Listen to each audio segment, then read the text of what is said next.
Hi, welcome to my Utopia. I'm Mara. Today is June 12th, 2017. I had VSG surgery on August 15th, 2016. My highest ever recorded weight was 300 pounds. My surgery date weight was 250 pounds. My weight today is 182 pounds, which is a 1 pound less from last week, which seems to be about average these days, and is also what all the online guides say that I should be losing anyway. So it works out. So I won this t-shirt. It is from the new Aliens movie. And when I went to pick it up, I thought, oh, well, I hope that it's an extra large, because you know how it is. If you've ever won anything or got anything for free, what are the odds that we actually fit in it, right? But it's a large, and it is quite large. I guess it's a men's large because of unisex. So last week I told you that I was probably going to have 2 surgeries this year, and last Friday I went to the surgeon and he said he would give me a 50-50 chance that the surgery would actually do anything to fix my problems, and it's a pretty major surgery, so he's going to send me to a different doctor for more tests before he will agree to do the surgery, which is perfectly fine and what I figured would happen. I didn't think that I would just go from a nurse to a doctor and the doctor be like, yes, the nurse is absolutely right, you need to have this major surgery, without any other sort of tests. So I will be having those tests as soon as I hear from the new doctor's office. So I had a personal experience with slider food, popcorn. I went to the movies yesterday, saw Wonder Woman, great movie, and I decided to get a popcorn. And now I haven't eaten corn in over a year because it's not keto. So I definitely haven't eaten popcorn with butter or maybe artificial butter, whatever it was. And so I thought, well, I'll just get a small popcorn. So the small popcorn was bigger than this cup. It was probably this big and maybe a little bit bigger around, though not much. And I ate the whole thing within probably less than 30 minutes, and I was never full. And it's so strange, because I can eat 1 or 2 small slider burgers and be, stuffed. I shouldn't finish the second one. Yet for that popcorn, I guess that's why they call it slider food, because it doesn't make you full and it just slides right through you. I was discussing with my husband afterwards, and he thought that maybe it was because once you chew up the popcorn, it reverts back to its kernel stage, and with that size popcorn, or popcorn about that size, it'd probably only be maybe a teaspoon of actual popcorn, uncooked, unpopped kernels. I don't know. I don't think I'd do it again. We've been going a lot to the movies, every couple of weeks or every week sometimes, and it just smelled so good, and I would see people eating it. I'm like, ah, man, I really want that popcorn.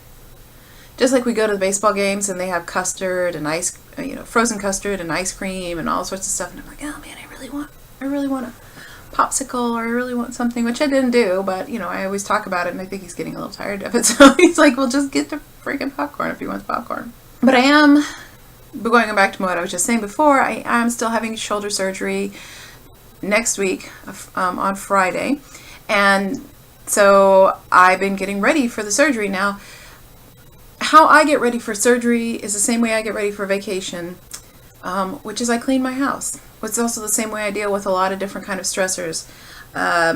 Someone dies in the family, I clean the house. I'm depressed. Well, sometimes I clean the house. Depends on how depressed I am. So you will never see my house as clean as it is when I am going to have surgery, go on vacation, or have just gotten bad news. If somebody dies in my family, my house is spotless. Something I learned from my family, my mother in particular. Why discuss or deal with your problems in a different way? You might as well just clean your house and ignore what's actually going on. All in all, not really a bad way to deal with stressors, problems, and whatnot. It gets the house clean, gets you exercise, and really doesn't involve food. Another way I wanted to talk about on how to avoid stress, it's also a good way for pain management, is coloring. Adult coloring books are all the rage, and they are really great I use them for when I'm in pain. I will, I think this one I colored, whoop, this one I colored when I'd had my ankle surgery. This one I colored when I had my VSG surgery. So yeah, I think they're just, this one I also colored when I had my second ankle surgery. My husband actually got me this when I was getting ready to have my first or my second ankle surgery, whichever one. And I just find it's a really good way to deal with stress, to relieve stress, like a physical outlet that's not eating, that's not doing stuff that you can't do. I mean, especially like post-surgery or if you can't exercise.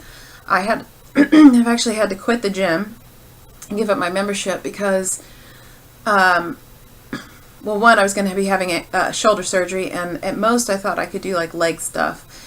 But I realized that the leg stuff, I still have to be able to adjust the machines, which, you know, the chairs and the weights and stuff, which actually takes like 2 hands that are both functional and both can lift, you know, some amount of weight. And also because I was going and exercising after I went to the trainer. She had me do a bunch of exercises. I think I talked about this last video where I lay on my back and, like, you know, do push up so all my weight is balanced on my neck. So I've given up the gym, you know, and just until I get strong enough that I can go back. I don't really know with the shoulder surgery how that's going to go, how I'm going to recover from that, how quickly I'm going to recover from that. It's supposed to be, you know, can be 2 to 3 months before I'm back to normal, so maybe I'll be able to go back to the gym before that, but maybe not. This week, Thursday, is my 10-month anniversary since my surgery, and so next week when I do my video I will have updates, pictures comparing my weight loss journey visually, and I also, sorry it's a little hot in here, I also do my measurements, so I will figure out how much I have lost in inches and bring that to you as well. I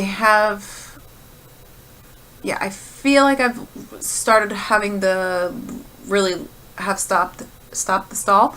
I'm only losing a pound a week, but that is perfectly fine. When I went to the doctor last Friday, then, you know, they always weigh you at the doctors and hospitals and stuff. And the nurse said, "Have you been losing weight?" And this was the first time I'd seen her, so obviously she didn't know what I looked like before. And I said, "Yeah, I had weight loss surgery, so I've been losing weight." And she's like, "Oh, okay, because you had lost, because I had lost 3 pounds in 2 weeks, according to their scale." And I was like, "Yeah, sounds about right." The other thing that's been going on with me is that I have actually started to have some sort of jealousy from other people toward my weight loss, which is kind of strange because most people do know that I had weight loss surgery, and, you know, yet they feel like they want to compare themselves to me even though they have not had weight loss surgery, like people who just are exercising or maybe even not exercising, just hoping that they're going to lose weight. I don't really know. So yeah, I get the whole, "Hey, skinny mini," and "Oh, I wish I lost as much weight as you," and "I wish I was as thin as you." And from some people that it's a little weird because I actually think they weigh less than me, and definitely proportionally, like people who are significantly shorter than me. Yet I'm getting the, I wish I weighed less than you.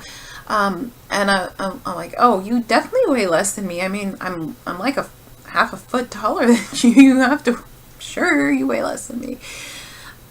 But that's the first actual experiences with the whole jealousy, and that's not even like, you know, I just get the, "Oh, I wish I weighed as little as you do." That's not really that jealous. It's just sort of like a envious jealousy, I suppose, more envy than jealousy, to be more accurate. I hope everyone's great, and I look forward to talking to you next week, and I love you all. Bye.